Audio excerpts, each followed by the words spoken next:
community of Nelson. For nearly 30 years, Nelson was home to Notre Dame University.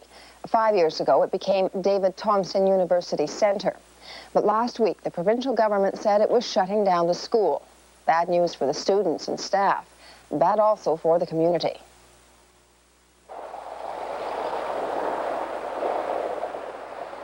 Nelson is a small town nestled on a hill off the west arm of Kootenay Lake. 10,000 people live here. The biggest employer is the provincial government. Next is the mill owned by Kootenay Forest Products. After that come two other mainstays, the CP Rail Yard and the David Thompson University Centre. The centre was opened in 1979. On May 1st, it'll shut down, another victim of government restraint. That's made students and staff here angry, but they're not the only ones upset. It's not going to be a ghost town, but it's... John Neville is a Nelson alderman. He says City Council and the regional district will fight hard to keep David Thompson open.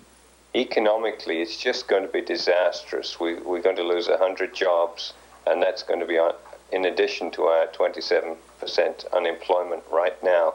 If you want to enhance a drawing... Students, faculty, and staff also plan to lobby government to keep these classes going. And the board that oversees David Thompson may take the issue to court. Well, at the moment, we're seeking legal advice, and we'll do all we can to stop them closing David Thompson University Centre. Marion Muth is chairman of the board responsible for the centre. She's lived in Nelson for 17 years.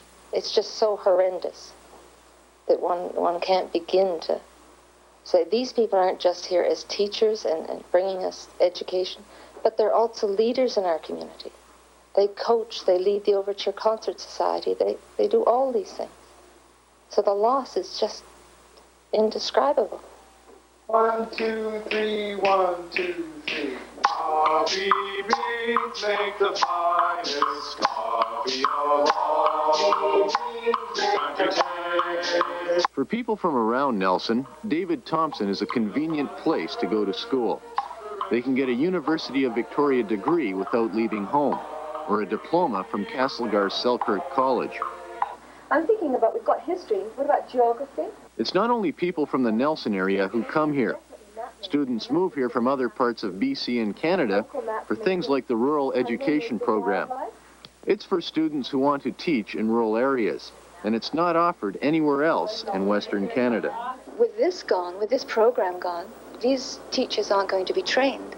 And what we're going to go back to is, as in previous days, is into teachers that go into the country without any previous knowledge or expectations as to what's going to happen to them and leave in a few months' time. I worked as a teacher's aide for a while, and I really decided that I would really love to be in the classroom teaching, and I just wouldn't have had the opportunity if David Thompson University Centre wasn't here. I came here from Victoria. I did my first year and a half there, and I came here, and this school has been much more personal. I felt more like a person, not a number, and I've learned a lot more. The government says the reason the David Thompson Centre has to be closed comes down to numbers. About 500 full and part-time students go here. 100 faculty and staff work here. That's a ratio of about 5 students for every faculty and staff member, a ratio the government says is just too costly to keep funding. You don't create a university overnight. You have to be given time, and what's so distressing to me is that we are now beginning to increase our enrollment. Our courses are beginning to be accepted across the country, and yet now comes the cut. A plane bound for Ottawa on logging and provincial government business. Mills began closing. Government offices moved elsewhere. Now another blow to the local economy. The government is shutting down the David Thompson University Centre. From Nelson, a report on what the future may hold. Nelson in the wintertime is a desolate place, with a few exceptions. Oh, this way. There's nothing desolate about this shoe store. In fact, it appears that business is booming. But wait, there's a giant sale on, and sales are about the only time you see this kind of activity in Nelson. Other stores in this mall aren't faring as well. In fact, they've been dropping like flies. It's been a hard winter. The town is in deep economic trouble.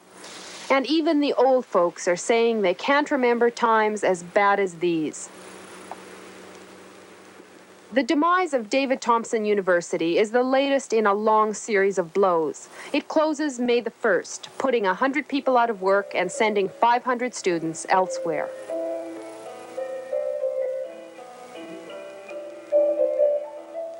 The fine arts are what it's famous for. The four-year-old school attracts painters, writers, and musicians from all over the country. The life is fantastic in this place. Yes, indeed. I'm certainly not discouraged by the degree of vivacity, vitality, and so on that occurs on a regular basis on this campus. What I'm disappointed in is the chance that we'll never, it appears at this point, that we might not get a chance ultimately to prove that. For the town in general and the townspeople, it's like knocking them down when they're already reeling from the stuff that's happened to them in the last 2 or 3 years here. They almost get it together to be optimistic, and the government says the land branch has to leave, or the parks branch, and they close more government offices. And then they almost get it together to say, well, we're going to have a future in education, and then they close the university.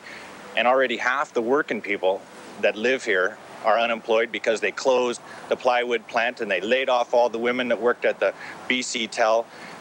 The people who move British Columbia, the people with the money and the people who run the government, are dismantling this town.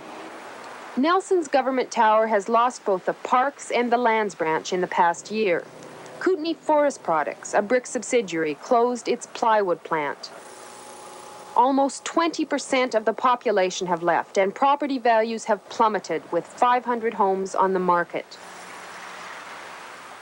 The local businessmen are reeling. This sports store has lost 30% of its business in the past year. We're barely squeaking through. It's just not normal. I would be surprised if things keep going the way they are, if we'll be here in another year. But I would say that a government that was interested in its people would say, okay, look, here's a town that's lost its plywood plant and they've lost BC Tel workers. We'll have to use our own institutions to prop them up, to see them over to the next decade. Well, this government is not trying to make it easy on the folks to make the transition. Well, I think this town, unfortunately, has been too passive in the past. We have enjoyed all the amenities. This town has a lot of amenities to offer, and we've enjoyed them, and we've been able to enjoy them. And we haven't really had to go out and be very aggressive, trying to get new businesses in, trying to keep government offices here, and so on. I think we're going to have to become aggressive. You think part of the problem is the way you people have voted? Undoubtedly, when you're a government town, like we have become, I don't think that you can go against your employer too long and end up too popular. So they've abandoned you? Worse than that, if they went away and left us alone, we could maybe get something together. I would say each and every time it feels like they've abandoned us, they reach back in and take away another part.